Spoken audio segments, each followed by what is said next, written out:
Your news for the state of Tennessee in about 10 minutes. Tennessee in 10 starts now. Good morning and thanks for joining us. I'm Amanda Hera. A man dressed as an Orthodox Jew who tried to get past the front desk of the Gordon Jewish Community Center in Nashville has been arrested in East Tennessee. Travis Garland is from Maryville. That's where he was arrested on Wednesday in East Tennessee. On Monday, though, Metro Police say that he was wearing that hat, those fake curls and fake beard when he repeatedly demanded to see a rabbi and tried to get past security.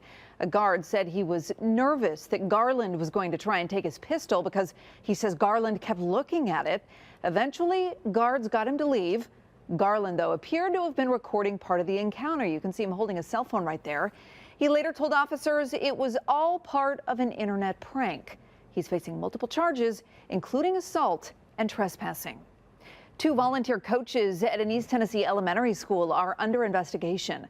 The Loudoun County School System says both people who volunteered at Philadelphia Elementary School are now on suspension. Authorities say they got a tip about child exploitation and child pornography, although authorities do not believe that any of the victims went to Philadelphia Elementary School. A man is facing charges for shooting his neighbor's cat with a crossbow. This happened on Sunday in Hendersonville. The cat was taken to an emergency veterinarian office where it later died. Officers executed a search warrant at the neighbor's home. They say 61-year-old Richard Coombs had a crossbow with arrows that matched the one that had hit the cat. He was arrested and charged with aggravated cruelty to animals. Lawmakers in the State House of Representatives have a new set of rules to work under this year, and one of the rules gives the Speaker more power. He can now limit, silence, and even eject members and spectators who he deems unruly and disruptive. The House has passed a 3-strike rule, so the first time a member gets disruptive, their speaking time is limited. After a second time, that member can be silenced for 2 days. Then a third disruption gets them tossed from the House chamber and sent to a remote room where they can still vote. Now we are trying to get our rules up to allow us to have more options at our disposal for those instances without having maybe to move to expulsion or use censorship, and then allow it to move into a remote voting aspect. You're expelling a member and sending them to a satellite location to vote. I mean, this isn't kindergarten. This is the General Assembly. So it just seems ridiculous. Well, the House also passed a 2-strike rule against people in the gallery who get unruly. House Republicans have also passed a rule to limit the amount of times that lawmakers can speak and debate on bills. Now, before this year, House members could introduce 15 bills per session. Now, though, that number is being cut to 12 for this year and then 10 next year. Democrats say this is another power play to keep them quiet, but Republicans say it's about being efficient. They say it keeps someone from filing bill after bill to slow work down in the House.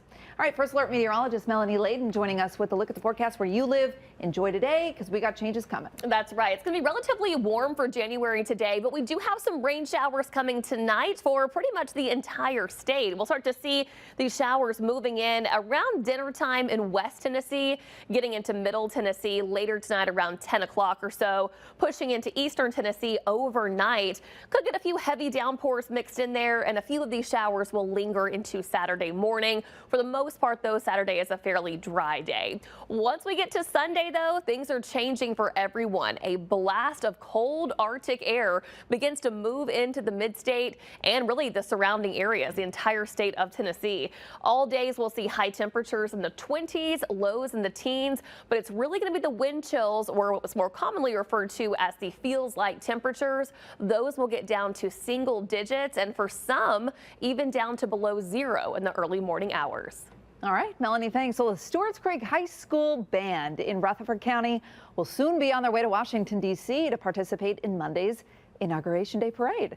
The band received a $40,000 donation from Tractor Supply after the company learned the students did not reach their $130,000 goal to get to Washington.